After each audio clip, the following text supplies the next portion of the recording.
tidak ada janji lahu baginya, bagi man, inti di sisiku Allah. Allah berfirman, aku telah mewajibkan sholat 5 waktu atas umatmu Muhammad.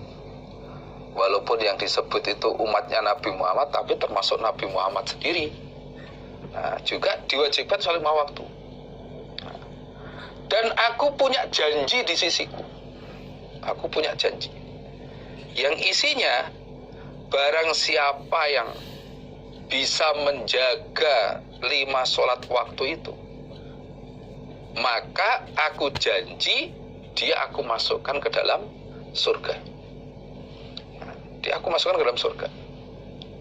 Sebaliknya, barang siapa yang tidak bisa menjaga sholat 5 waktu itu, tidak mau tertib sholatnya, atau mau zuhur tapi asarnya nggak mau maghrib tapi isanya nggak mau, atau 4-4-nya mau, subuhnya nggak mau, dan sebagainya. Ada yang ditinggalkan, nggak mau mengerjakan. Fala ahda lahu inti, maka tidak ada janji baginya di sisiku. Artinya nggak ada janji surga. Nah, ini menunjukkan bahwa saking wajibnya mengerjakan sholat 5 waktu. Nah, untuk itu kita yang sudah ngaji bab ini, marilah kita jaga sholat 5 waktu. Allah mewajibkan sholat 5 waktu itu sejarahnya ketika Isra Mi'raj. Asalnya kita ini diwajibkan sholat 50 kali sholat dalam sehari semalam. Nah, begitu Nabi Muhammad turun ke langit ke-6, ketemu Nabi Musa. Oleh Nabi Musa ditanya, apa yang telah diwajibkan Allah kepada umat kamu Muhammad? Dijawab oleh Nabi Muhammad, Allah telah mewajibkan kepada umatku untuk mengerjakan sholat 50 kali sholat dalam sehari semalam. Oleh Nabi Musa diingatkan, wahai Muhammad, umat kamu gak akan kuat mengerjakan 50 kali sholat itu. Coba kamu kembali kepada Allah, minta keringanan. Nah, akhirnya oleh Allah diberi keringanan. Ada sebagian hadis yang menjelaskan dikurangi 5. Ada yang menjelaskan dikurangi separuh dan seterusnya. Akhirnya singkat cerita, setelah beberapa kali ketemu dengan Nabi Musa, diingatkan kembali kepada Allah dan sebagainya, nah itu akhirnya mentok 5 itu. Begitu 5 sudah, akhirnya Nabi Musa sebenarnya mengingatkan kembali ke hadapan Allah. Umat kamu gak akan kuat. Kata Nabi Muhammad, saya sudah malu dengan Allah. Saya berulang kali minta keringanan, saya malu kepada Allah. Sudah 5 kali ini cukup. Nah, ternyata 5 kali sholat ini pahalanya sama dengan 50 kali sholat. Karena dalilnya wal hasanatu bi asyri amsalihha. 1 kebaikan itu sama dengan 10 kali kebaikan. Ditulis sama dengan 10 kali kebaikan. Kalau kita mengerjakan 5 kali sholat, ini sama dengan ditulis 50 kali sholat. Maka kita bersyukur kepada Allah, kita diberi keringanan. Dan sholat 5 waktu ini, waktunya itu tidak mengganggu aktivitas kita. Tidak mengganggu aktivitas kita. Sholat duhur ya sudah waktunya istirahat. Waktu asar juga sudah istirahat. Waktu maghrib juga sudah waktunya istirahat. Waktu isya juga sama. Waktu subuh kita sudah habis istirahat. Nggak terganggu. Nah, ini rahmat bagi kita. Dan untuk itu kita tertibkan sholat 5 waktu. Syukur-syukur dikerjakan secara berjamaah. Apalagi yang rumahnya, tempatnya dekat dengan masjid. Usahakan sholat berjamaah di masjid. Karena afdolus sholati fi buyutikum ilal maktubah. Lebih afdolnya sholat itu kalau kamu kerjakan di rumah kalian, kecuali sholat wajib. Itu afdolnya di masjid. Hadana Muhammad ibn Isa cerita padaku Imam Abu Dawud, sopo Muhammad ibn Isa, yakni mengendaki siapa Sunan Abu Dawud ibn Toba. Jadi yang dimaksud Muhammad bin Isa adalah anak laki-lakinya Toba. Hadana Ibrahim bin Sa'din an Abdul Malik ibn Rabi' bin Sabrah, bukan Saburah tapi Sabrah, an abihi an jaddihi, dari bapaknya Abdul Malik, kemudian an jadi dari kakeknya Abdul Malik. Abdul Malik berguru hadis ini dari bapaknya, bapaknya dari bapaknya lagi atau kakeknya Abdul Malik. Qala berkata siapa jadi? Qala bersabda sapa an-nabiyyu sallallahu alaihi wasallam, muru memerintahkanlah kalian as-sobiyya pada anak kecil, bisolati dengan solat. Artinya meskipun anak kamu masih kecil, perintahlah untuk mengerjakan solat. Nah ini tidak hanya sholat saja, otomatis beserta syaratnya, wudunya diajari. Bagaimana cara wudu yang benar sudah mulai diajari. Idza balagha, ketika telah sampai siapa sobi, anak, sab'a sinin, pada umur 7 tahun. Wa idza balagha, dan ketika telah sampai siapa anak, asyra sinina, pada umur 10 tahun, fadribuhu, maka memukullah kalian hu, pada anak, alaiha, atas meninggalkan solat. Alaiha artinya ala tarkiha, atas meninggalkan solat. Nabi bersabda, perintahlah anak kamu untuk mengerjakan sholat ketika anak itu umur 7 tahun. Ketika anak kamu sudah berumur 7 tahun, harus kamu perintahkan untuk sholat. Nah bagaimana kalau sebelum umur 7 tahun sudah diperintah sholat? Lebih baik lagi, lebih bagus lagi. Karena untuk pendidikan agama itu yang lebih baik adalah dikenalkan sejak usia dini. Nah, ketika anak sudah bisa gerak, ketika sudah bisa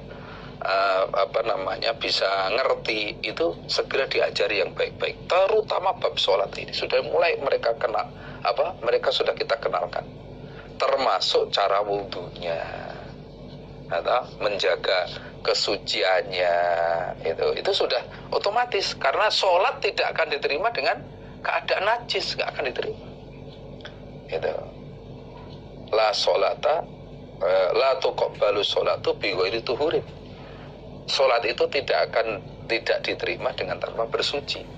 Nah, maka mulai kecil sudah diajari wudhu, bersuci, menjaga najis, itu sudah masuk di dalamnya. Nah, ketika anak itu sudah berumur 10 tahun, kok masih meninggalkan sholat, berani meninggalkan sholat, nggak mau sholat, pukullah anak itu. Tapi pukulan yang mendidik, bukan pukulan yang membuat sengsara atau pukulan yang mematikan. Nah, tidak, tapi pukulan yang mendidik mereka supaya tahu bahwa saya tidak sholat itu berarti salah. Saya tidak sholat 5 waktu itu berarti salah. Itu sejak umur 10 tahun harus sudah mulai disiplin. Nah, jadi 7 tahun sudah diperintah sholat, kita ajari sedikit demi diajak ke masjid, diajari bagaimana sholat yang benar, wudhu yang benar, menjaga najis dan sebagainya. Nah, ketika umur 10 tahun, berarti sudah mulai 7 tahun sampai 10, berarti kurang lebih 3 tahun sudah diajari sholat, kok masih berani meninggalkan sholat, pukullah anak itu supaya tahu bahwa meninggalkan sholat itu ternyata salah, ternyata itu nggak benar. Nah ini Nabi memberi petunjuk kepada kita bahwa usia dini itu harus mulai diperkenalkan urusan ibadah, urusan benar, kebenaran, urusan sholat dan sebagainya, harus kita tanamkan sejak kecil. Sehingga kalau sejak kecil itu sudah mulai ditanamkan, akhirnya nantinya setelah dewasa dia akan terus, karena pendidikan yang berkesan, yang nanti bisa dibawa seterusnya adalah sejak usia dini itu. Nah, untuk itu marilah kita semua, bapak-bapak, ibu-ibu yang sudah punya anak, kita latih, kita didik anak kita. Urusan pendidikan dunia saja ada PAUD, ada TK dan sebagainya. Demikian juga urusan agama juga sama, sejak usia dini. Qala berkata sopo asy-syaikh, seorang guru. Syekh itu makna aslinya adalah orang yang tua, kebalikan dari asyab, pemuda. Nah, ini orang yang tua, tapi sebagai isim isti'arah, bisa bermakna guru atau kiai atau seorang mudaris. Nah, al-imamu yang jadi imam. Imam dalam arti diikuti. Nah, diikuti dalam urusan hadis, diikuti dalam urusan keilmuan. Al-alimu yang alim, banyak ilmunya. Nah, banyak ilmunya dan meyakini ilmu itu dan diamalkan. Ar-Rabbani yang ahli mendidik. Ahli mendidik. Alladzi yurabbin nas bi sigharil ilmi qabla kibari. Yang bisa mendidik manusia mulai dari ilmu yang ringan, yang kecil sebelum yang besar. Dari mulai ringan sampai yang besar. Itu ar-Rabbani. Ngajari itu telaten gitu. Ar-Ruhlatu lagi dipondoi, atau yang dipondoi, karena banyak ilmunya, karena banyak dalilnya, hadisnya, akhirnya banyak murid yang mondok di situ. Nah, mencari ilmu di situ, yang dipondoi, atau yang punya santri, punya murid. Al-hafidhu yang hafal Quran, hafal hadis. Gitu. Al-hujjatu lagi yang ahli dalil. Ahli dalil. Apa yang diomongkan itu menjadi dalil. Itu apa yang diperbuat menjadi dalil. Ketika ditanya, ya bisa menunjukkan, kenapa saya begini, karena hadisnya begini. Nah, itu al-hujjah. Apa yang diomong menjadi dalil. Kenapa Bapak kok ngomong begitu, dari mana asalnya, dasarnya apa? Dia bisa menunjukkan, begini dan sebagainya. Hujjah. As-Somadani lagi bangsawan. Orang Jawa bilang bangsa Gusti, keturunan orang yang baik, yang mulia, yang diikuti. Jadi Gusti bangsawan yang diikuti. Dia itu adalah Abu Abdurrahman. Huwa Abu Abdurrahman. Dia adalah Abu Abdurrahman, bapaknya Abdurrahman. Rupane Ahmad bin Shu'aib. Nama aslinya Ahmad bin Shu'aib bin Ali bin Bahrin An-Nasai, bangsa Nasai. Rahimahullah, semoga memberi rahmathu padanya, sapa Allah Ta'ala yang maha luhur. Jadi ini nanti ke bawah, ini adalah ucapan dari Imam Nasai. Nah, susunan hadis yang disusun oleh Imam Nasai. Nah, isinya ucapan mulai dari takwilu qaulihi dan seterusnya nanti.